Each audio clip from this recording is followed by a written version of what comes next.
When I was a kid, I didn't care all that much about Superman. I was much more interested in Batman. I simply thought that Superman was kind of boring. Even back then, when I was but a wee little Hatewatcher, Superman seemed like a boring cheat code. Hey Superman, what's your all of them? Oh, well, okay. What's your personality? What kind of person are you? I am good and I do good. Alright, what are your weaknesses? None! I'm basically invincible unless there are some green rocks nearby. Superman just kinda seemed like something that lame kid would come up with on the playground, where when it came time to pick superpowers, he'd say his superpower was all superpowers. And nobody wants to play with that kid. In short, I was never one to be captivated by Superman. While I can see a different side of the character now that I'm a little bit older, I still kinda lean toward indifference when it comes to the Man of Steel. And this new Superman movie is doing nothing to change my mind. Not because it solidified my previous opinions about the character, but because it was just a mediocre movie all around in my view. If you're a longtime Superman fan who grew up on the comic books or whatever, you might feel differently about it. But from a relative outsider's perspective, this movie just fell flat for me. Now, compounding this issue is James Gunn's approach to filmmaking. If you're hoping to like this movie, I hope for your sake that you're a big James Gunn fan, because this felt much more like a James Gunn movie than a Superman movie. From the often overwhelming goofy tone of the film to Gunn's incessant need to fill the screen out with neon-colored vomit wherever he can, it all took the spotlight off of Superman, the shining beacon of hope in the DC universe. Don't get me wrong, Superman has its moments, but I don't think they came close to overcoming the pervasive feeling of mediocrity throughout this movie. Now, casting a pall over this new Superman movie is the low place that the new DCU was operating from. Things have looked bleak for the DC films after a long string of lackluster movies, and they were in desperate need for a fresh start. A start so fresh that for the role of Superman, they decided to move on from literal Superman. And while I think this Superman movie was super mediocre compared to what DC had been producing up until this point, and based on the reception it's getting so far, I think this movie just might do enough to achieve that fresh start. But we'll talk about all that and more after I recap this movie's storyline. So, it's a bird, it's a plane, it's heavy spoilers flying this way. Superman begins with seeing the Man of Steel battered and bloodied after suffering the first lost battle of his super career. His dog Crypto helps drag him back to the Fortress of Solitude, where he heals up, listens to an old message from his alien birth parents, and heads out toward round 2. Heeding his parents' words to, quote, live Krypton's truth. Metropolis is under attack by the Hammer of Baravia, a supervillain apparently from Baravia, a mythical, vaguely Russian, vaguely Eastern European country that recently tried to invade the neighboring nation of Jarhanpur. Underlying this fight was Superman's recent unilateral decision to stop Baravia from invading Jarhanpur. As Superman faces off against the Hammer, who always seems to get the better of him, we see that the villain's actions are being orchestrated and choreographed by Superman's arch-nemesis, Lex Luthor. Superman gets tossed into the concrete down below and gets helped out by renowned falafel dealer Malik Ali. And despite having the upper hand, the Hammer, who we learn goes by the name Ultraman, leaves, and the fight just kind of ends. Lex Luthor then heads to the Pentagon to lobby the government to turn their backs on Superman and employ his Earth defenders. Then, as Lex Luthor breaks into Superman's fortress in search of evidence to use against him, he unleashes Stitch from Lilo and Stitch on Metropolis as a distraction. Immediately after Superman and the Justice Gang, consisting of Green Lantern, Hawkgirl, and Mr. Terrific, put Stitch down, an interview is released where Lex Luthor has decoded the second half of the message from Superman's parents. A portion of the message that was previously corrupted and unplayable. In this message, his parents basically say that Earthlings are dumb, and he should rule over the planet, and he should kill anyone who gets in his way, and he should get a ton of Earth chicks. And the people of Metropolis, in all their wisdom, really only seemed bothered by that last part. They really only get angry that Superman has a secret harem, seemingly unmoved by the stuff about dominion over the planet, and murder. But the harem thing really gets to them, and everyone turns against Superman. The Pentagon allows Lex Luthor to take Superman into custody now, and Luthor tosses him in a plastic cell in a pocket universe. While he's locked up, in a baffling scene, Lex Luthor brings in Malik Ali, the world's preeminent falafel salesman, and executes him in front of the superhero. But this action, along with the fact that Luthor is holding his son captive, turns Superman's guard, Metamorpho, against Lex, and he helps Superman escape. Lois Lane then takes her boyfriend Superman back to his parents in Kansas, who help restore his resolve to do good and such.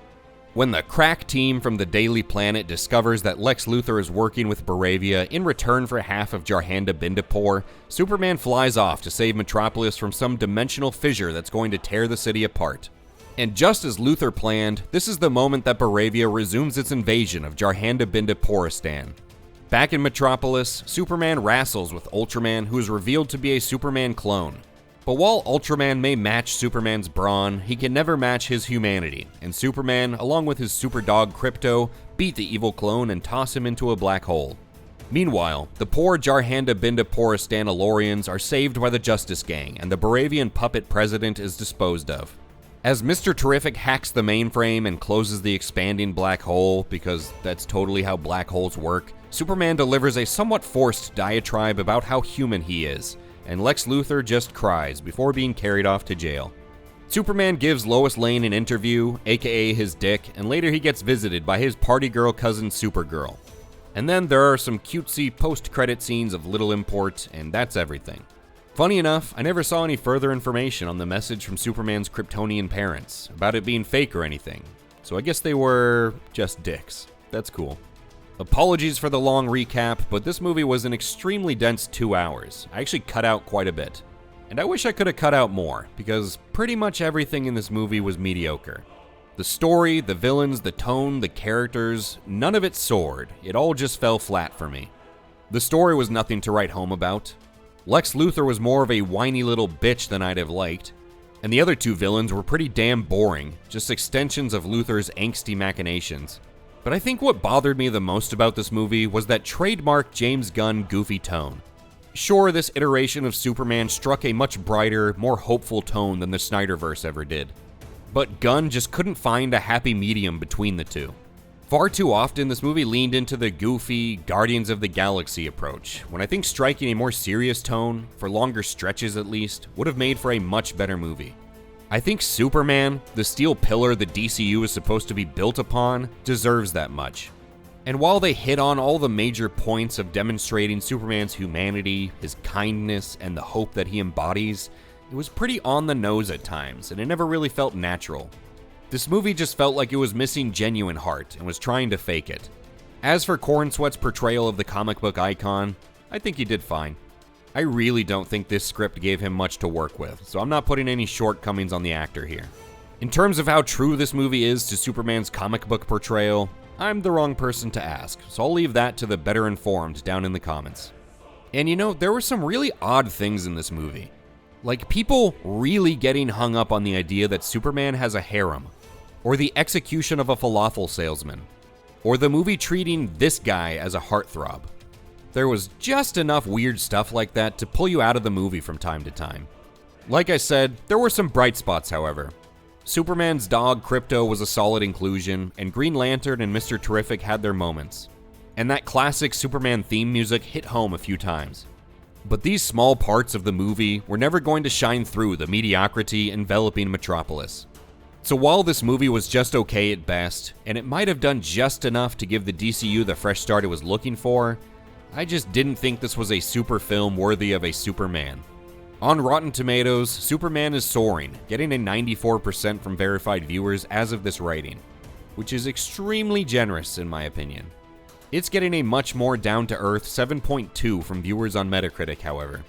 Right now, Superman is heading toward raking in more than $100 million at the box office in its opening week, so regardless of mine or anyone else's opinion about the movie, it just might be flying toward financial success. But with a reported $225 million production budget, it'll be interesting to see how much profit, if any, Superman makes. As for me, Superman is getting a debate watch label. While it's certainly a better movie than most of what DC has put out in the past, it was just far too mediocre to be anything more than a debate watch. Speaking of a debate watch, it looks like there's quite a bit of hubbub brewing about some comments James Gunn made about the movie and him purposefully disassociating Superman from America. And you can get into that whole discussion about him putting his foot in his mouth if you want. But for me, he made more than enough missteps on screen to criticize with Superman. I want to like Superman as a character. But if this movie is the best the new DCU can do, then I guess I'm going to be in the same place I was all those years ago as a kid, where Superman just fails to captivate me. What did you think about this Superman movie? Does the James Gunn goofiness in a Superman movie rub you the wrong way too? Let me know in the comments below. And remember to like the video if you liked it and subscribe to Hatewatchers for reviews of other current shows and movies. Thank you for talking about Mediocre Man with me today, and I'll catch you on the next one.